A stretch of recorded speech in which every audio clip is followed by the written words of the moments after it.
Today, more than ever, Connie was looking forward to the end of her workday.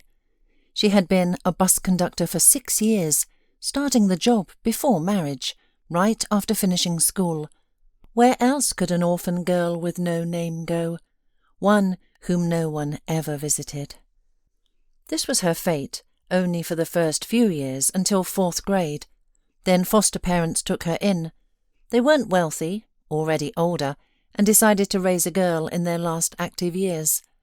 They raised Connie as their own, dressing her well, with her father teaching her about life and her mother feeding her delicious meals. But fate decided to test the girl's strength again. Tragedy struck. On that fateful day, Connie's mother let her sleep over at her best friend's house for the first time. It saved her life. Her parents died in a fire because of a short circuit, so Connie became an orphan again. After graduation, Connie had to urgently find work to support herself, but she never found success elsewhere, so she ended up working as a conductor, a job she thought would be temporary, but has lasted until now. Now she was the wife of a successful man. Her husband Larry holds an executive position at a construction firm, and their home is prosperous and cosy. Larry repeatedly told Connie, "Listen, quit your job. The money you earn is insignificant for our family. You should stay at home. Isn't that better?" To which his wife invariably replied, "Larry, what would I do at home? You're constantly travelling, sitting with your mother. Well, please understand. 2 women with different tastes and views on life won't get along easily. I'm used to being on the move all day among people. I'd go crazy at home." And sometimes she would add, lowering her eyes and sighing, "We don't have children. That's the trouble. If I had a child, I'd immediately quit my job and devote myself to motherhood." However, the lack of children worried only Connie. Larry wasn't particularly eager to discuss the topic, seemingly unburdened by the circumstance. "Well, it's fine," Connie sometimes said to herself. "If God doesn't give us children, maybe I should suggest to Larry that we adopt a boy from the orphanage." Today, however, her thoughts were directed elsewhere. After all, tomorrow would mark an event in their lives. It was 5 years ago that she and Larry got married. These memories of a cheerful wedding and a new life with her beloved husband immediately lifted the woman's mood. But still, somewhere in the back of her mind, these pleasant reflections were slightly marred by a peculiarity of Larry's character. He wasn't good at remembering significant dates in their lives together. Sometimes he even forgot her birthday, much to Connie's dismay.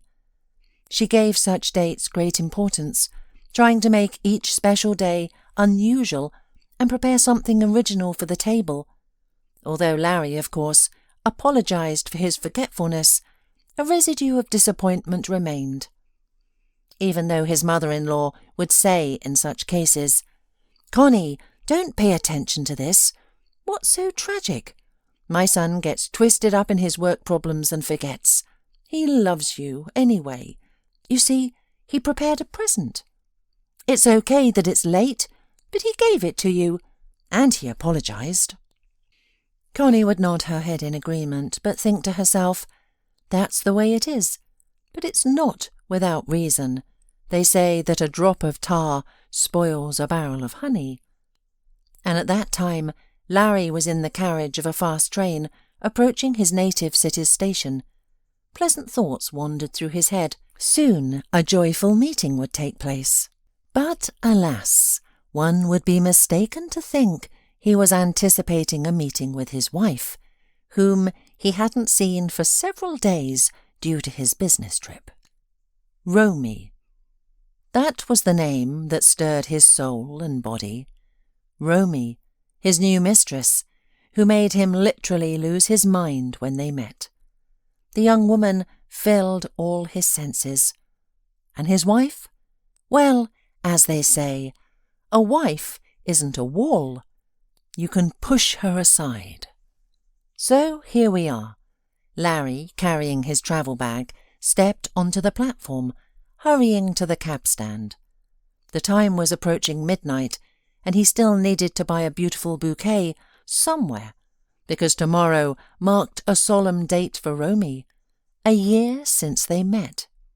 Sitting in the cab, Larry carefully reached into the inside pocket of his jacket, clutching a small jewellery box. He took it out, opened it, and in the dim light of the street lamps from the fast-moving cab, once more looked with pleasure at the jewellery inside. It's a charming little thing. I'm sure Rosie will love it. She's very fond of such trinkets. But I need a nice bouquet as well. "Oh, slow down!" Larry suddenly shouted, spotting a lit-up flower shop they had nearly passed. The driver jerked in surprise, the brakes squealed, and the car lurched to a halt. "Why are you yelling like that?" exclaimed the driver. "Are you crazy? We nearly had an accident." "Sorry, I need a bouquet urgently. I just remembered, and this flower shop is the first one I've seen open. I'll be right back." Larry jumped out of the car. Approaching his house, the man having cleverly hidden the box in the bouquet, he was going to leave the bouquet in his car and go to his mistress right away in the morning. But suddenly Larry remembered with a sigh. Good grief! Today is my and Connie's 5th wedding anniversary. Or is it tomorrow? What an idiot! I almost forgot. It's always like this with me. Good thing I didn't have time to hide the bouquet in the garage. OK, change of plans. I'll have to give this bouquet to my wife, and I'll buy one for Rosie tomorrow. With these thoughts, Larry pressed the doorbell. A minute later, the door opened and Connie appeared, exclaiming with joy. "Larry, honey, you're here! Oh, and with a bouquet! What a lovely surprise!"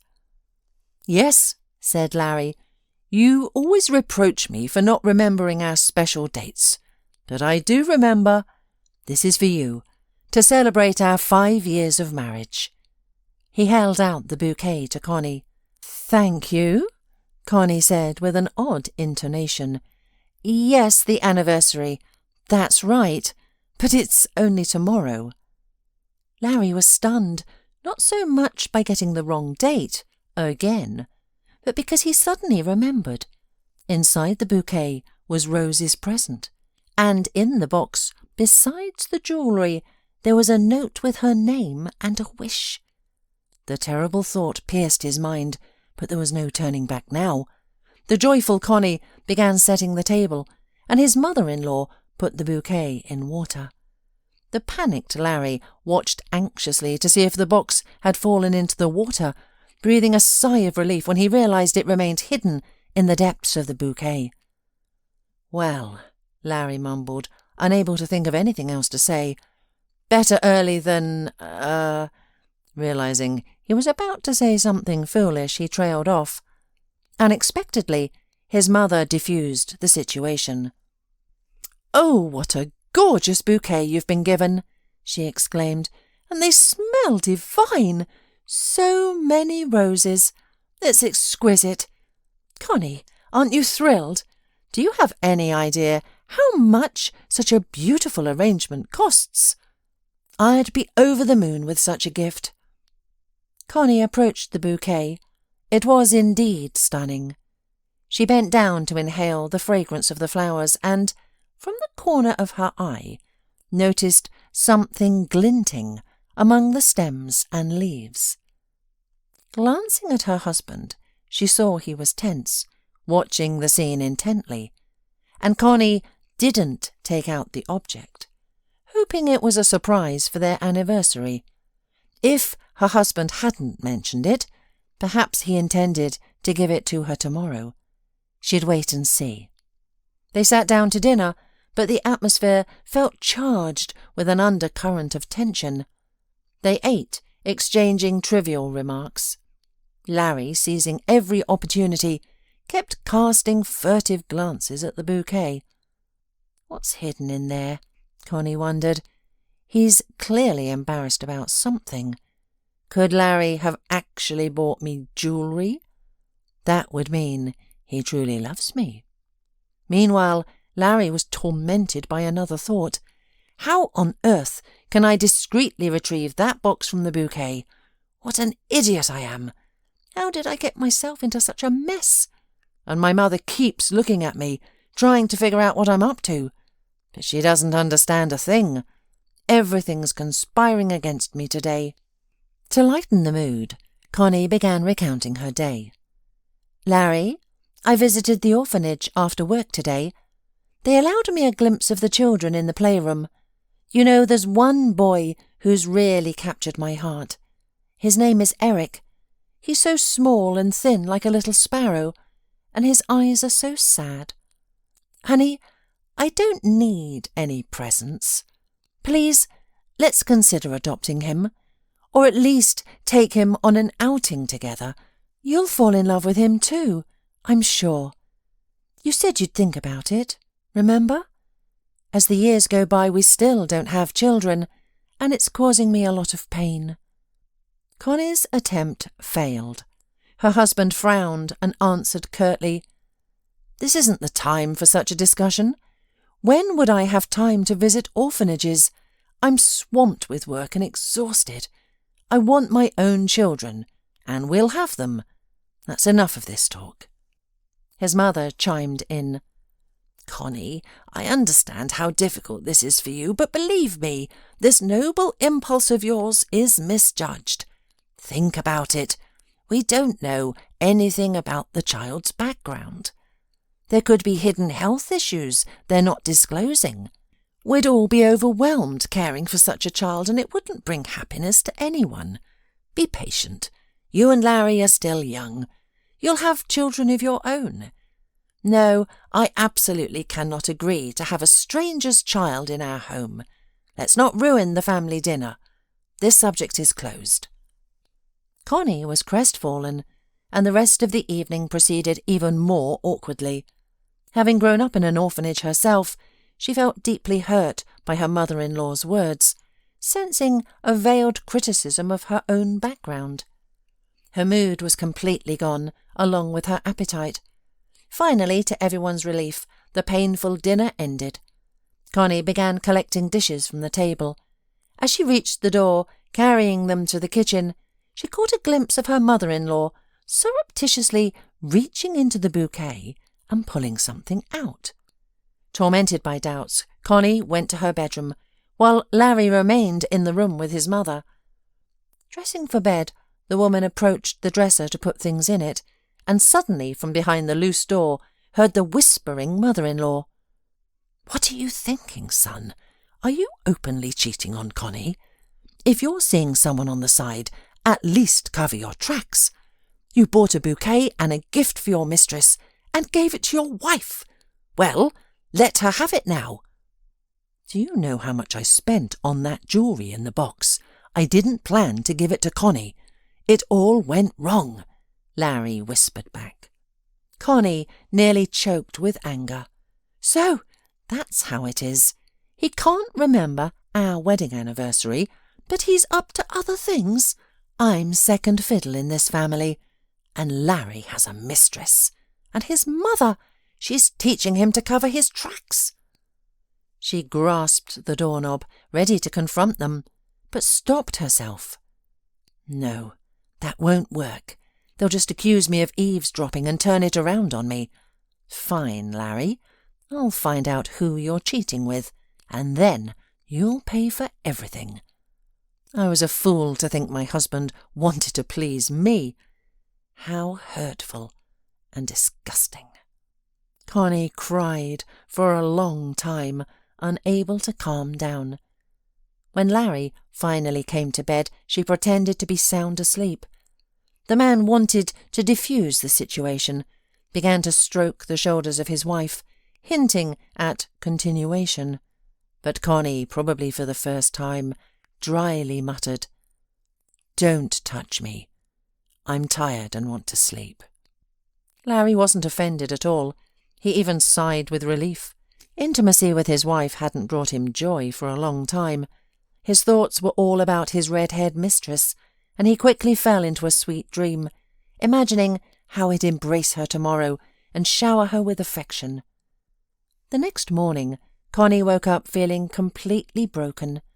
She had no desire to see her husband or mother-in-law. She quickly got ready and rushed to work without breakfast, swallowing tears and ruminating over yesterday's events. She thought, what a celebration turned out! What a gift Larry gave me! How can I live with him after this? Lie in the same bed, knowing he's caressed another woman? And he lies, saying he loves me. What's the point of living together? Maybe it's better to confront him and end it. With these unhappy thoughts, Connie's workday began. As usual, she collected fares from passengers. The familiar route was almost automatic, but bitter thoughts tormented her. Approaching an elderly, poorly dressed passenger, standing in the aisle and leaning on a cane, she said, "Please, pay the fare." "Just a moment," the elderly man said embarrassedly, fumbling through the vast, torn pockets of his soiled jacket. Nearby passengers smirked, realizing what was happening. Someone even remarked aloud, "Here we go again. Another comedian trying to ride for free. I bet he can't find the money." Connie remained silent and waited patiently. Sure enough, the elderly man looked at her pitifully and mumbled, "I'm sorry, I don't have any money on me right now.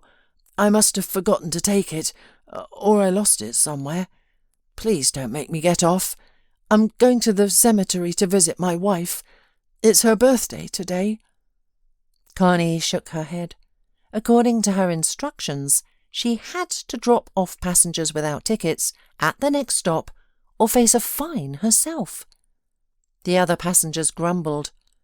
"What are you waiting for? Kick him off. We all want to ride for free. Who do you think you are? You know these stingy old men. He probably has money saved at home, but is trying to skimp." The elderly man stood with his head down, not arguing, and awaiting the conductor's verdict. Connie felt sorry for him. Would she really become poorer by paying the fare for him? She took money from her vest pocket, put it in the fare collection bag, punched a ticket, gave it to the elderly man, and offered him her seat near the driver. "Here's your ticket. Sit down, you can hardly stand. Don't worry, it happens to everyone. I've lost my wallet twice myself." The driver, who had seen this scenario many times, muttered, "Connie, your kindness will be your downfall. You'll spend your entire salary on these freeloaders. Is it worth it?" But Connie replied sharply, "That's my business. Why do you care? Keep your eyes on the road. The ticket's paid for, so there's no violation. Let the old man go where he needs to go." The old man kept thanking the conductor. "You've saved me," he mumbled, embarrassed. "I don't understand how this happened. It's very embarrassing, really." The driver was no longer angry. He was just scolding Connie. He smiled to himself, knowing that Connie's kindness occasionally paid for tickets for children who forgot something, or for the elderly. She has a kind soul, he thought. Connie is a good person. You don't meet such people nowadays. Finally, the bus, tired from carrying passengers, rolled into the depot. Connie, having bid farewell to the driver and handed over the proceeds, exited the gate, searching for the duty delivery vehicle that typically transported workers living far away. The car was unexpectedly delayed. Suddenly, with a squeal of brakes, a massive SUV pulled up beside her. The passenger door swung open, and to Connie's astonishment, out stepped the bus passenger for whom she had bought a ticket earlier that day. However, this elderly, respectable man bore little resemblance to the frail grandfather who had no money.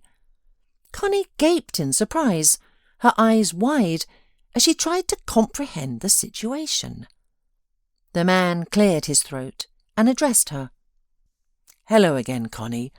I apologize once more for the inconvenience this morning," he said, turning to face her. "If you have a moment, might we step aside for a brief chat?" "All right," she replied hesitantly. "But I'm worried I'll miss the delivery car, and it's quite a trek home." "Oh, don't fret about that," her interlocutor assured her. "My driver can take you wherever you need to go." He continued, "My name is Mr. Alvarez. What I'm about to say may sound strange, but my life circumstances require me to make decisions swiftly." "What are you talking about? What does this have to do with me?" Connie exclaimed, bewildered.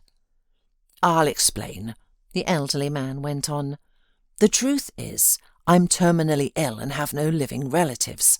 My wife has passed and my son died in a car accident. I'm not a poor man. I've achieved success through my own efforts. It appears that either my money will go to the state after my death, which I'd rather avoid, or I need to bequeath it to someone. After much deliberation, I decided to leave it to a person who would help me in a moment of need. That person is you, Connie. Don't be shocked. Before coming here, I learned everything about you. Money, you see, can unlock any secret." "Your words have left me at a loss, Mr. Alvarez," Connie replied, her voice tinged with confusion. "You're wealthy, but why were you riding the bus today, and without a penny to your name?" "That was my plan," the man explained. "You see, had I been dressed as I am now, people would have given me money without hesitation, don't you think? And they wouldn't have grumbled. No one sees beggars as people. They assume the money won't be returned anyway. But you showed a kind heart. You didn't hesitate to pay my fare and ensure I was seated. That means you're a person with integrity, a rare find these days. Please, accept my inheritance. Respect an old man's will." "No, Mr. Alvarez," Connie said respectfully. "I cannot accept such an inheritance. It doesn't feel right." "I'm truly sorry to hear that," the man replied, his voice breaking. "However, please consider it. The money could be used for various good causes if you don't need it yourself. If you change your mind, you can find me at the regional hospital. They've admitted me for tests." With a bitter smile, he added, "As if I don't already know the diagnosis. I've seen so many doctors, and the prognosis is always the same." After a pause, he said, "Just don't take too long to decide. I'm unlikely to remain in this world much longer." It turned out that their conversation was inadvertently overheard by some mechanics from the bus repair garage. One of them, who knew Connie's husband well, immediately called his old school friend. "Hey, Larry, it's David Cronin. Listen to this. Your wife must be touched in the head. She just turned down an inheritance. I heard it myself. Some rich old guy decided to give his assets and money, but she refused and left. I couldn't believe it. You should talk to her. Why refuse money falling from the sky? It's madness. You've lucked out. You've got yourself a promotion, and now your wife's practically won the lottery." Larry listened, dumbfounded, unable to believe Connie could be so foolish. Definitely touched in the head. He had once loved this young, naive girl for her kindness, tenderness, and selflessness, but over the years these qualities had begun to irritate him. After all, one needs to adapt to life, and she was still so idealistic. He decided to confront her at home, already imagining how he'd spend the money. Connie bid a warm farewell to Mr. Alvarez and, suspecting nothing, entered the house. Usually Larry wasn't home at this hour, but now he came out to meet her in the hallway, interrogating her. "Connie, I know everything. This old man who just dropped you off wants to give you an inheritance, and you're refusing, right? Have you lost your mind? I'm not a millionaire, and you barely earn anything. Don't we need the money? I'm facing a crisis. Sales are down, and a cash injection would do wonders for our life. Don't be stupid. Accept it. I hope you know where to find this benefactor." The woman couldn't tolerate such insults and shot back, "Why are you attacking me? What gives you the right to speak to me like this? To insult me? Don't you understand? I don't know this man. How can I accept his inheritance? I have no idea what he's thinking. Maybe he won't die. Maybe he'll recover. Stranger things have happened. Mr. Alvarez is a kind man, and I can't do this to him. He's just desperate now, so he's doing something rash. Of course, you're not a millionaire. I know everything too. Your mistress gets an expensive bracelet, while your wife gets nothing. Probably because you don't have enough money for both women, right? Thanks a lot. How long have you been cheating on me? What are you staring at? How can I live with you like this? Tell me. And you have the audacity to blame me." Larry hesitated. He hadn't thought Connie understood everything, but suddenly realized it was better this way. No need to be burdened with this shameful marriage any longer. He blurted out, "Well, if you know everything, listen to the end.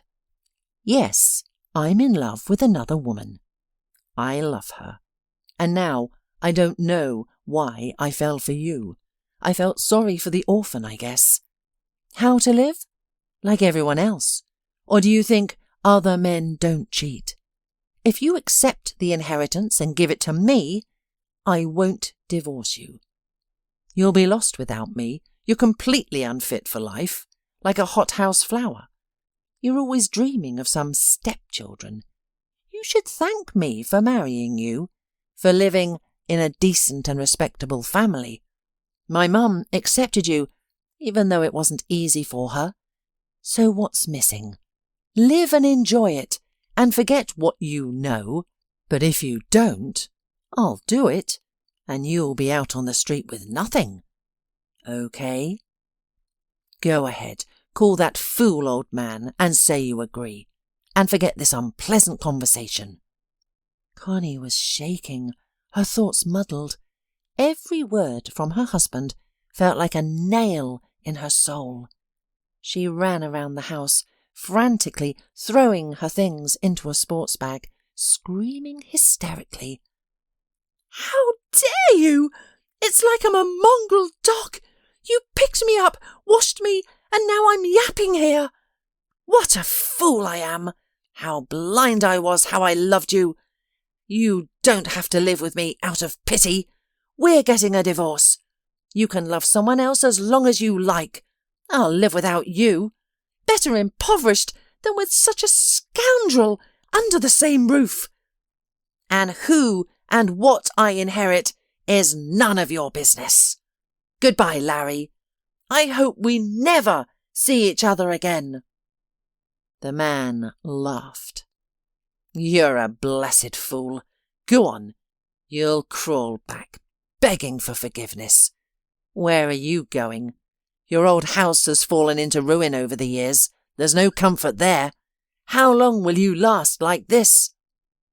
Connie ran out as if scalded. The rain hit her face and the wind burned her tear-wet cheeks. But she noticed nothing as she wandered through the evening city to her parents' old house. It wasn't very far, only 20 minutes to the bus stop, but it was scary. Darkness, street lights burning somewhere, no passers-by. Unpleasant thoughts wandered through her head. If only nothing happened. And then it did. "What's your hurry, beauty?" came a mocking voice behind her. It was echoed by another. "Yeah, she must be lost. We'll help her now." Connie turned around, frightened. 2 drunken guys loomed over her, one still quenching his thirst with a bottle of beer. "Leave me alone. I'm not touching you. Don't come near me," Connie shouted in horror. "Help!" The drunks almost grabbed the poor woman. but their ardour was cut short by someone's exclamation. "Looking for trouble, freaks? Get lost! Leave this woman alone!" One of the drunks, the one with the beer bottle, swung it, intending to hit the unexpected protector on the head. He yelled, "You get out of here! None of your business, or I'll give you a boost. Do you think you're a knight? Look at you, you little punk! I'll take you down with one left." But he didn't. The stranger cleverly sent the drunk knight hero to the ground with a footstool, and his friend decided it was better to leave. He picked up his drunken companion under the arms, and both of them, swearing at anything and everything, disappeared into the depths of the street. All this happened instantly.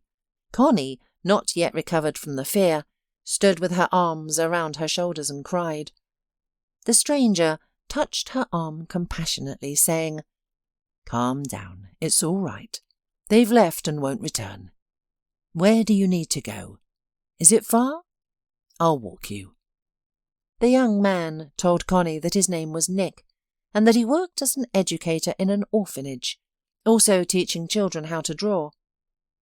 "I love this job," he said, "mainly because I adore children, and grew up in an orphanage myself."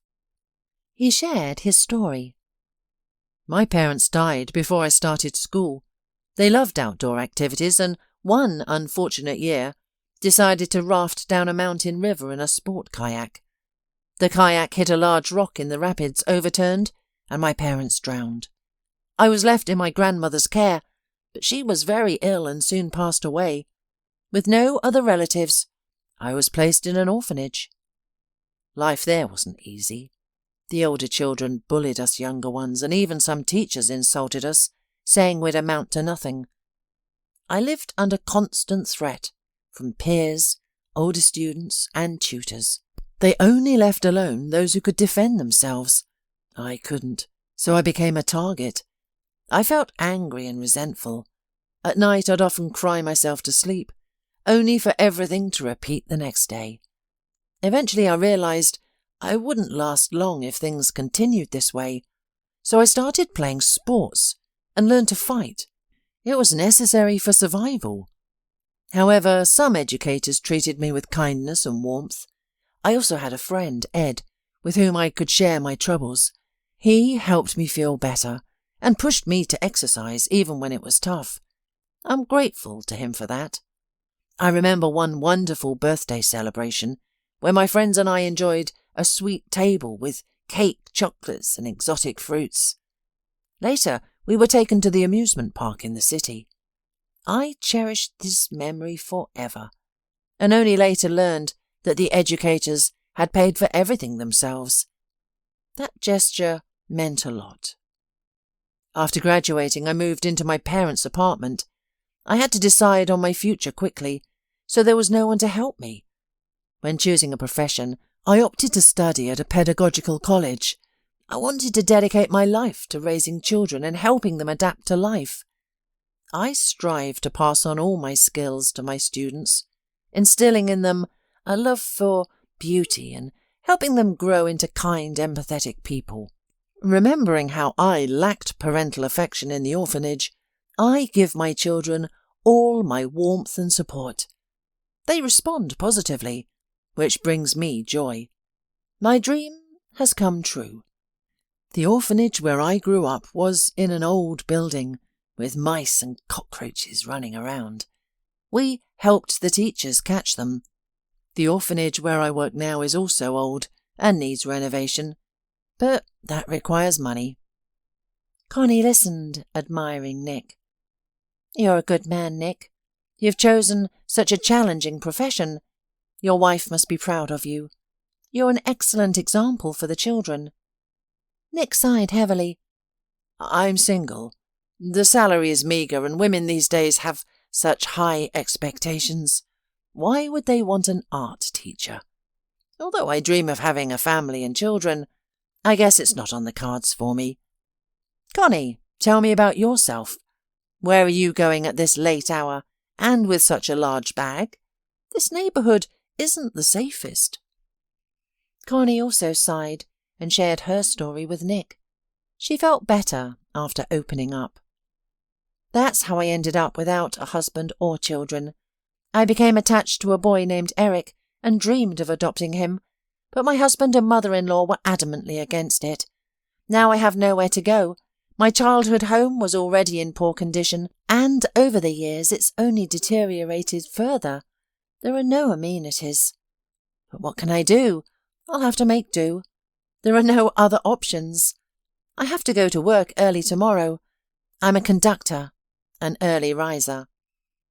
Nick suddenly suggested, "Don't think badly of me, but if you like, you can stay at my place tonight. It's already late, and who knows what state your house will be in when you get there. When would you even get to sleep? I live nearby. You can see my house from here. Don't worry, I won't harm you. I'll sleep on a cot in the living room, and you can have the bedroom. Tomorrow, after work, we'll go to your house. I'll help you carry your things or whatever you need. It feels good to take care of someone. You know, it's hard being alone." At first Connie hesitated, but as she looked into Nick's kind, somewhat sad eyes, she agreed, thinking, "Whatever happens, most likely my house is in ruins by now. Maybe it's even collapsed completely." Nick kept his word. He fed Connie, gave her tea, and stayed in the living room on the sofa while Connie settled in the bedroom. She looked around. The furnishings were modest and could use some repairs, but everything was clean. At first she couldn't sleep.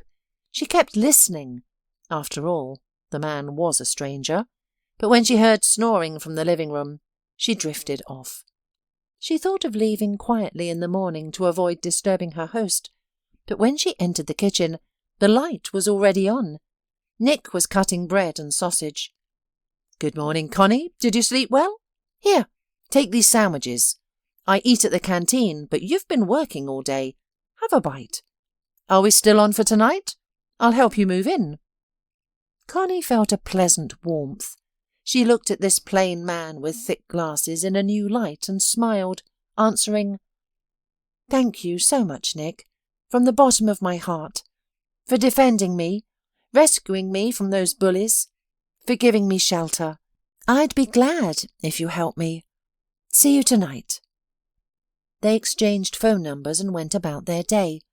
Nick texted her several times, asking how she was feeling and if she'd eaten.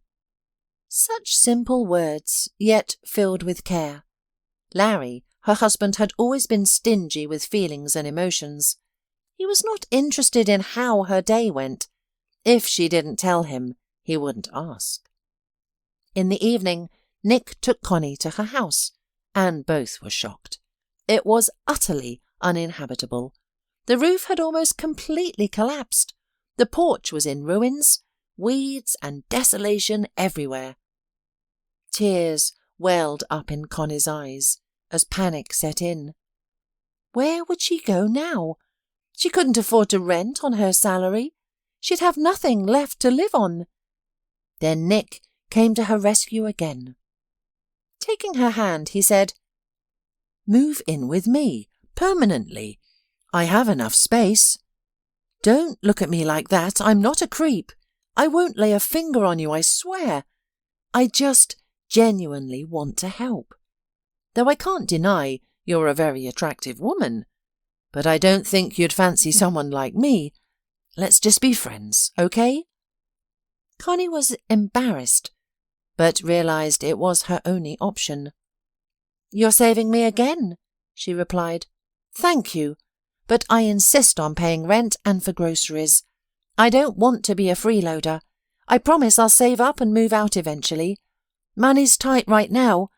I've been meaning to ask you something. Why don't we visit the orphanage where I met Eric this weekend? I'm nervous about approaching him first. I don't know how to start a conversation.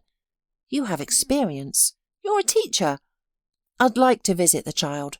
Maybe bring him some treats." Nick agreed with pleasure and supported her. "Of course we'll go. I love children. We'll find a way to connect with your Eric. Shall we head home?"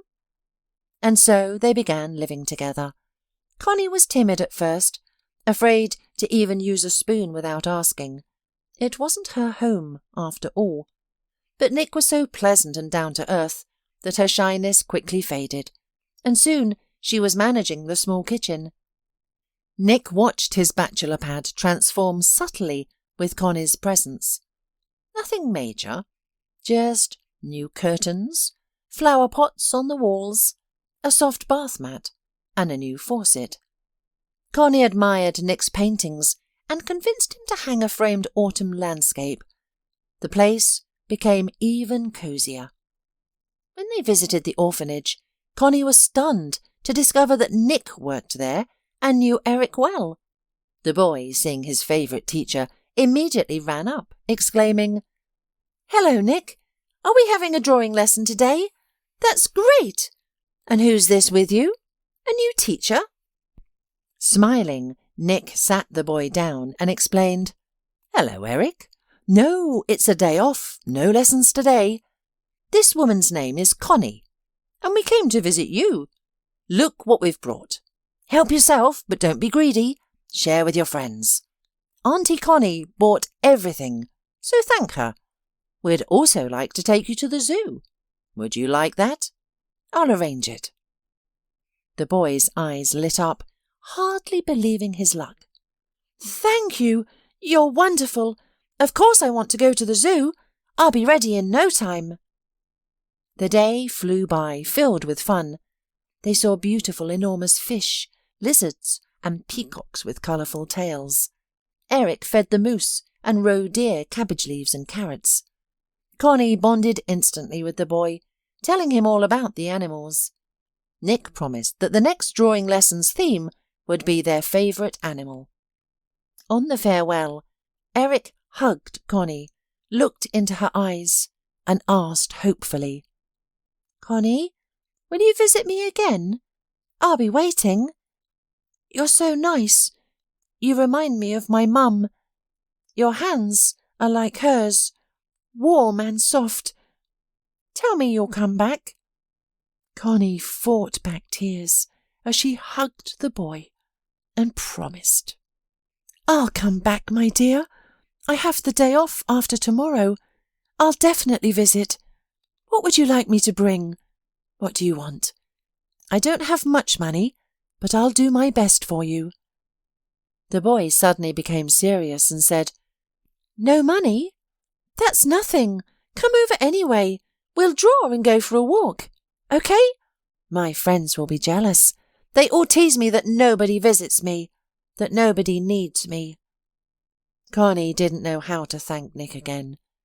"This is the happiest day of my life, and now I'll never leave Eric.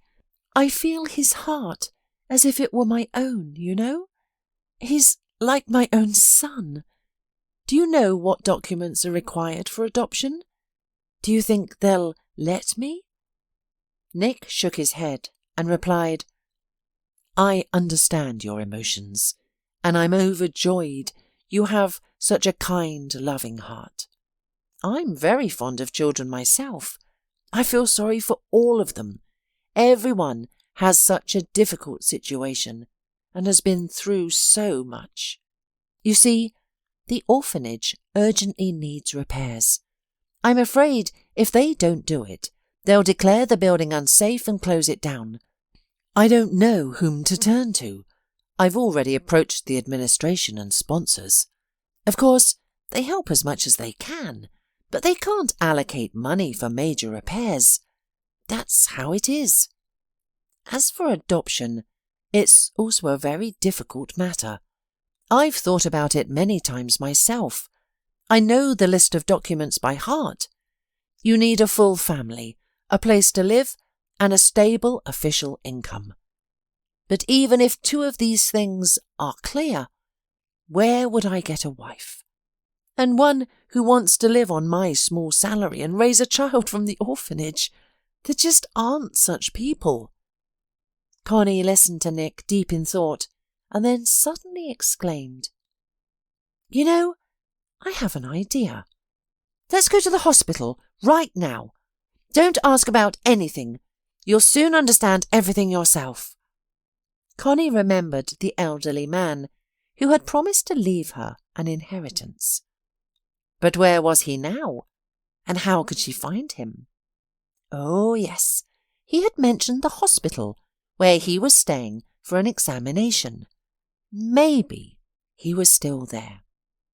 Connie recalled the hospital's number, bought fruit, baked a delicious cottage cheese casserole with raisins, and went to visit Mr. Alvarez. But what disappointment awaited her when she learned that he was in critical condition. She wanted so much to talk to him, to reassure him. She felt guilty for remembering him so late. "If it's so urgent, we can let you into the ward," the nurse on duty offered. "Who are you to him?" "I am his granddaughter," Connie blurted out without hesitation. When she entered the ward, she saw Mr. Alvarez lying on the bed with his eyes closed. He was so thin that his body was barely visible under the blanket. The elderly man heard footsteps and opened his eyes.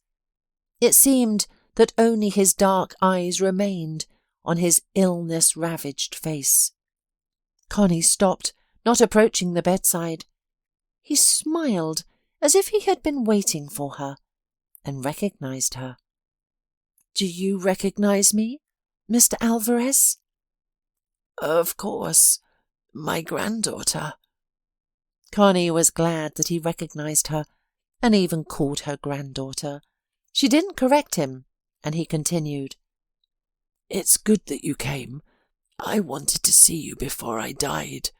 God himself sent you to me. I want to tell you, my dear, that I love you very much, and that I have made a will for you. All the money and my entire inheritance I give to you." Connie came closer to the old man and put her arm around him.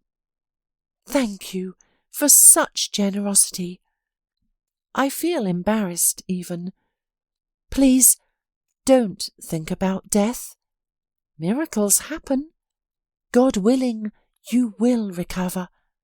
I've brought you some treats, but I am not sure if you're allowed to have them." The elderly man shook his head. "Thank you, my dear granddaughter.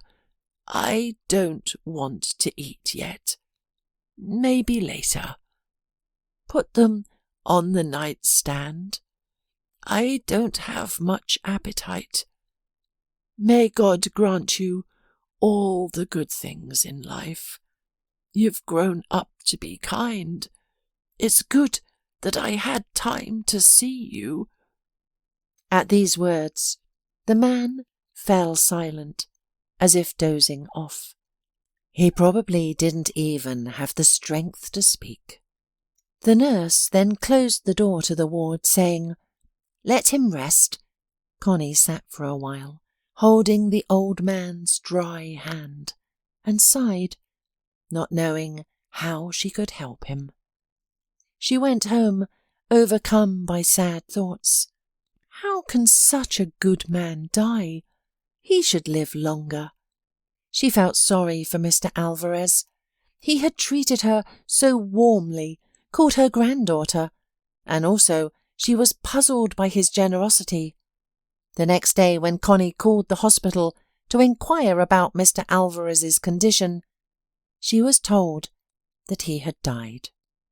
Connie rushed to the hospital, and in the emergency room she was handed a note asking her to come to the notary's office at the specified address with the note, "It is in your interests." When Connie arrived at the office, she received a will and a letter revealing that she was Mr. Alvarez's real granddaughter. In the letter, the man detailed the true circumstances of her past. Connie's mother was Mr. Alvarez's only and beloved child. Her parents doted on her, providing everything she could want. Meg excelled in school and planned to attend university. She was also strikingly beautiful. In her second year of university, she met Andrew, a visiting construction worker building industrial facilities in a neighbouring district. She fell deeply in love with him, began skipping classes, and was eventually expelled for non-attendance. Soon after, her parents discovered she was pregnant. Meg gave birth to a girl named Connie, and initially lived with Andrew in a rented apartment. However, he soon abandoned her and the child. Her parents offered help and urged her to return home, but she turned instead to a friend who was known to love hanging out heavily.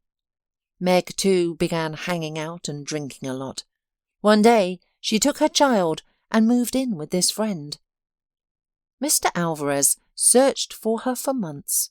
6 months later, they learned that she had left the child at an orphanage on her friend's advice and had tragically died in a car accident.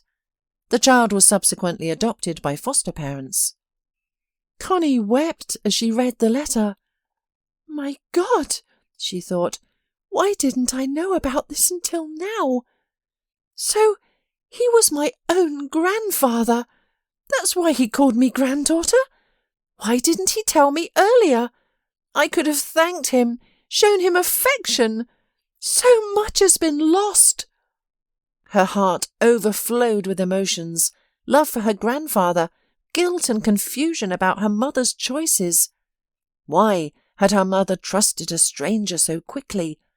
Why had she fallen apart so easily when she had loving parents who would have protected and helped her? Connie walked home, her eyes blurred with tears.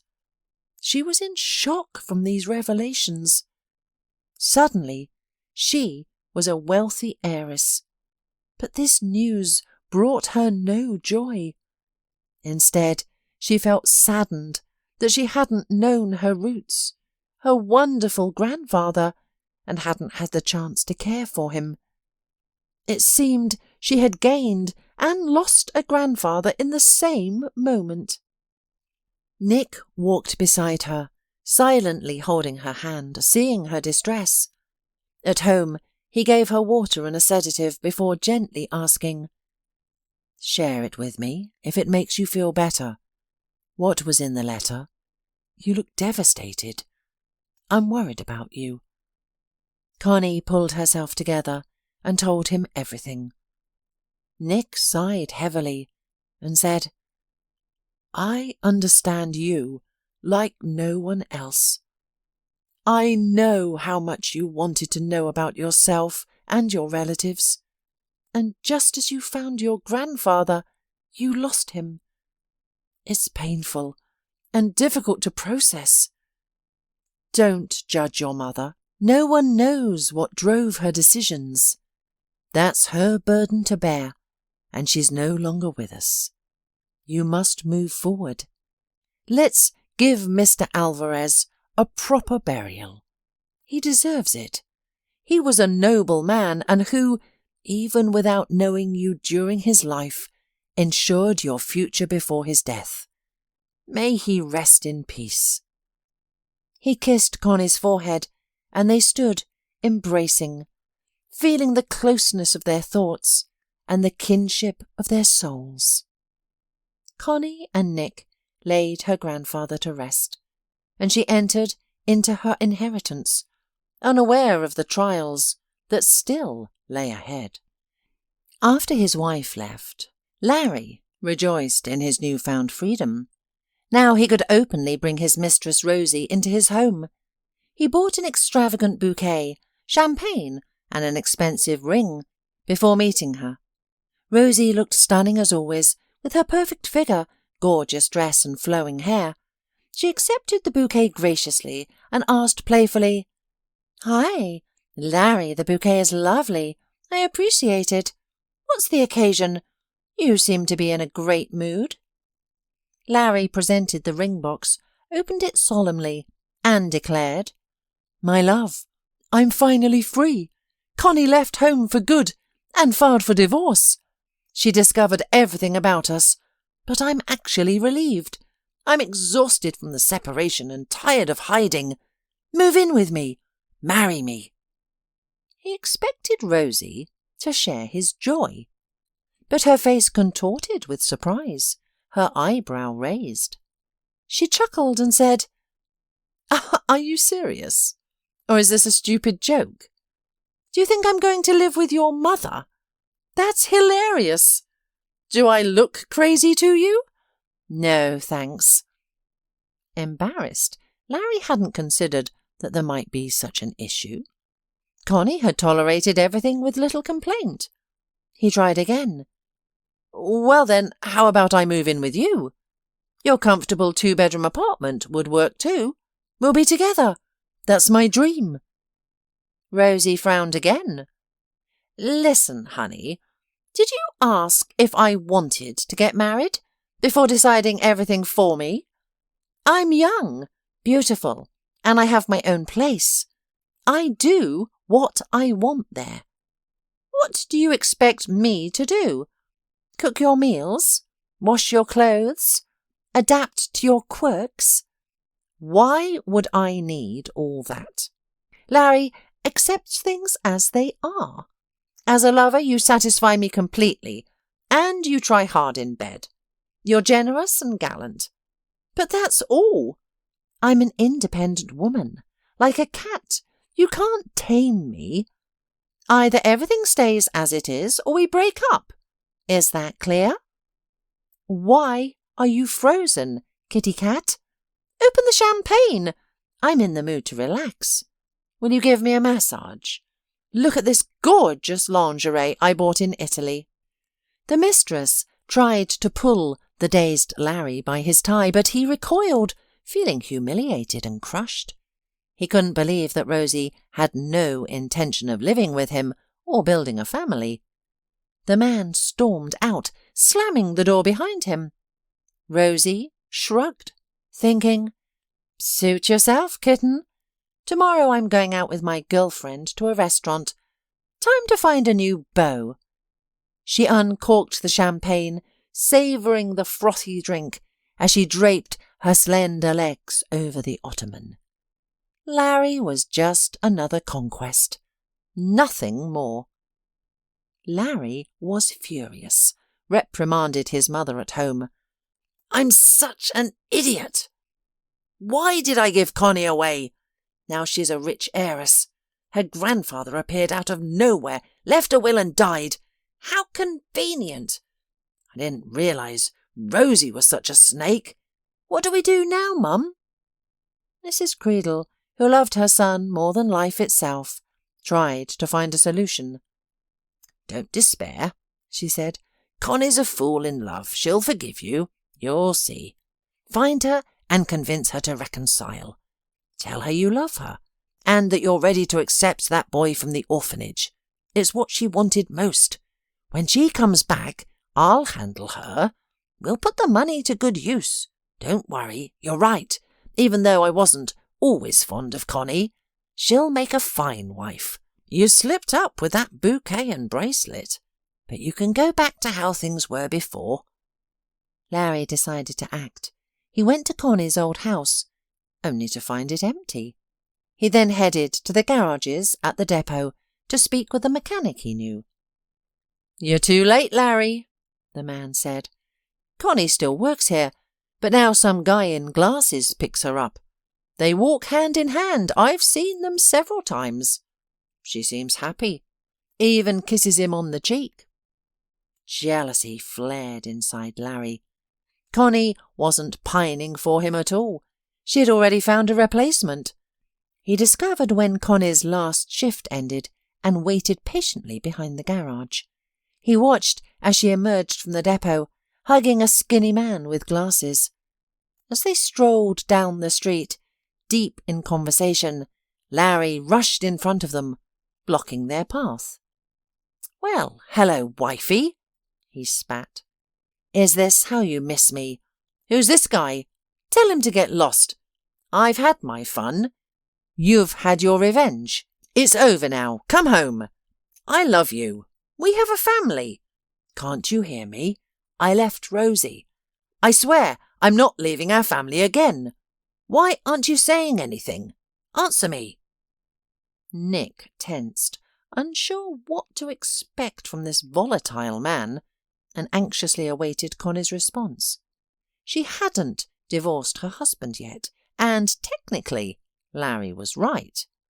But Nick had fallen so deeply in love with Connie that he couldn't imagine life without her.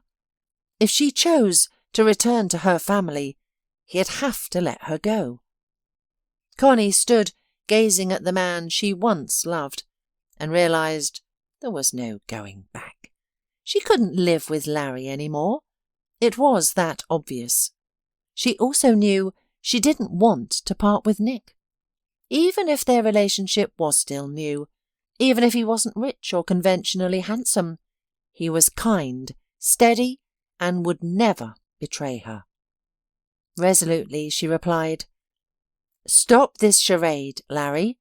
I know why you suddenly came looking for me. You learned about my grandfather's inheritance, didn't you? And suddenly your love awakened, right? I don't believe you anymore, and I don't love you. I'm sorry. Please leave. We'll divorce soon, and I hope our paths won't cross again." Larry, furious, lunged at Nick with raised fists. "What do you see in him? He's a scrawny, four-eyed freak. I'll break every bone in his body." But Nick deftly neutralised his component with one precise move, twisting Larry's arm behind his back. As Larry howled in pain, Nick calmly said, "You were told to leave. Do you understand now? I love Connie, and I won't let her go." Larry had no choice but to retreat, cursing both Connie and Nick. Choking with anger and jealousy, he realised he'd been a fool again. His plan had failed. His wife was with another man. Rosie was gone, and he was alone. Nobody wanted him. This turn of events caught Larry off guard. After divorcing her husband and officially inheriting a substantial sum, Connie decided to help Nick realise his dream of renovating the orphanage. He was overjoyed at the news. They hired a team, did much of the work themselves, with help from the staff, and transformed the building. They replaced the roof, updated the plumbing, and painted the walls. They also installed exercise equipment and a playground in the courtyard to channel the children's boundless energy.